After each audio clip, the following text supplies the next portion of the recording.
impression ko dito sa... Ayusin mo yan Kay Madam. Ito. Actually, soft girl. Akala ko parang yung mga sinasayaw niya, yung mga medyo flowy, ganyan-ganyan. Tapos ang hilig niya sa chewy cookies, mga gano'n.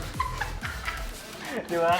Tapos nung nakasama ko siya sa rehearsal sa sayaw, parang medyo na ano ako, natamaan yung ego ko. Sabi ko, parang mas powerful to sa akin sumayaw. Iba yung power niya. Na hindi lang para siya yung pang mga medyo cute-cute na girly group na ganyan. Kundi yung pag dinaan mo siya sa hip-hop, iba yung power, nandun yung ano niya, yung disiplinado siya sa bawat sayaw.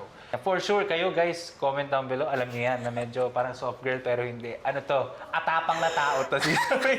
Atapang na tao ang tingin ko dito. And nakakatuwa na nakikilala ko siya at sila lahat. What's up? What's up? Kamusta? Kamusta? Excited ba kayo? Yes, very. Mukha naman. Pero ang fresh niya, no? Solid. Pero sana hanggang mamaya fresh tayo, no? Okay. So, you know me naman, I'm Coach LA.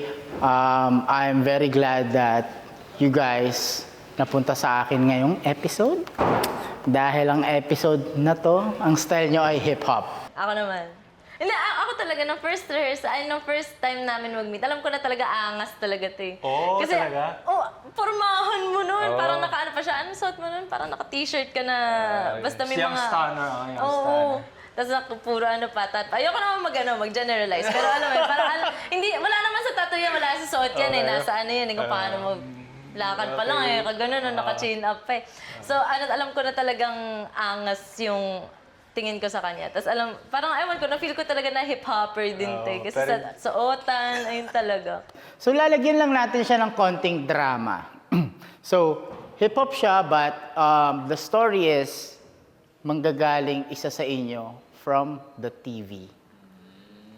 So, para siyang from TV to reality and then back to TV. O, diba? Paano kaya yan? Paano kaya gagawin natin doon? Baka may idea ka dyan. Okay, Coach? Ayun lang naman. Yung style lang is very, yes, kailangan ng swag talaga. And also the timing, syempre.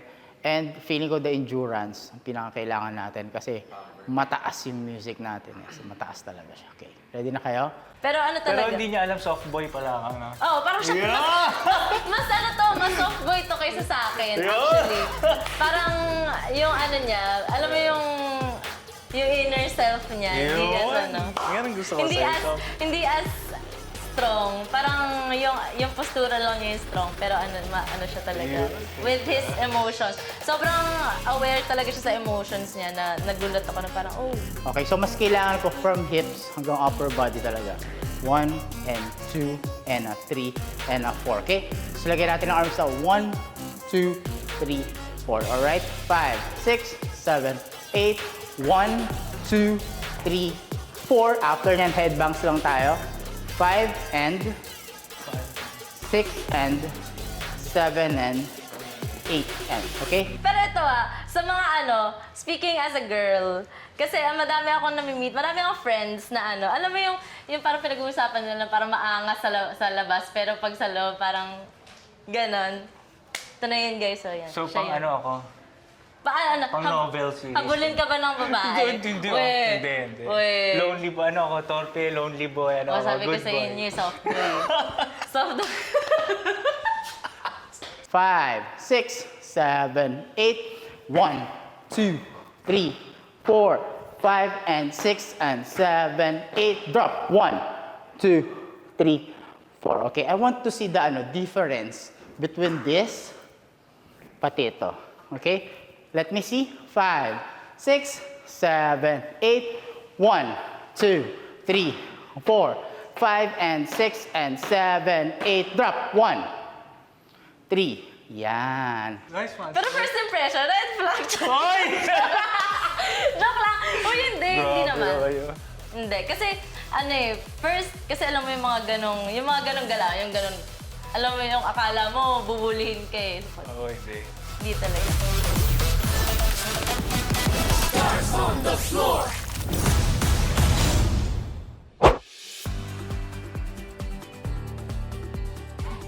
Hi guys, it's me, Jao, from the boy group Alamat. So ngayon, magkukwento ako sa aking life. Medyo mahirap siya kasi kailangan natin ipakita yung pagka-extravagant or like yung pagka-extraordinary na makikita mo sa isang carnival. So syempre, hindi naman dapat pure dance lang. For the first challenge, ang genre namin is dance hall. Tapos, bukod sa genre, meron pa pala siyang theme, which is carnival. Super interesting na ipagsama yung dalawang yun kasi isipin mo, carnival, dapat may some kind of exhibition, tapos dance hall. And I love dance hall. I take dance hall classes. Love you too, mother! Oh my God! Anak ko pala. Yes, Yes. kasi pinalaki ako ng sex bomb. Di ba? Oo, tama. Di ba? Mag-split ka nga. Ganon. Medyo hindi madulas, so mahirap. And nung na-meet ko si Ate Sugar, siya pala yung kapartner ko for this. I was like, oh my God! Pinalaki kasi ako ng sex bomb. Idol na idol ko yung sex bomb. Pinanood ko yung mga interviews nila, ganyan. Pati yung mga showdown nila, ganon. So, this is it, Panzit. Full circle moment. Sa 3, 4, and 5. Okay. Pagdating dyan, siguro dyan, huwag masyadong malayo. Mas more on sa side lang ni Ate Sugar. Tapos, ate, kapag ginanon mo siya, di ba, kinontrol mo siya, medyo tignan mo muna siya kapag nag-cartwheel siya, para lang medyo may ano pa tayo, connection pa sa life. Tapos, yung slide mo dyan, patingin niya ako. Sige, ganito ka ate. Sugar, stay ka lang para alam ko kung paano siya mag-slide. Medyo mas ano mo pa, kailangan ko makita na nag-slide ka talaga paikot. Sige, galing tayo dito ng 7, 8. Usog konti. So, 1, 2, 3, 4, 5, 6, and a 7, 8, and a 1, 2, and a 3, 4, good, 5. Tapos ngayong dumating yung opportunity na mag-Stars on the Floor, Season 2. Woo! I was like, oh my gosh, babalik ako sa competing. Gustong-gusto ko to.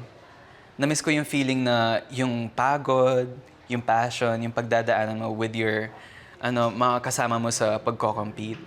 Ang sarap sa feeling nun. At na-feel ko siya ulit ngayon, kahit hindi pa talaga nagsa-start. Magsa-start pa lang. Nagsho-show pa lang kami, tas kasama ko yung mga fellow P-pop siblings ko. Ay, pagod na agad. Love that! So ayun, now I'm here. Laban, laban.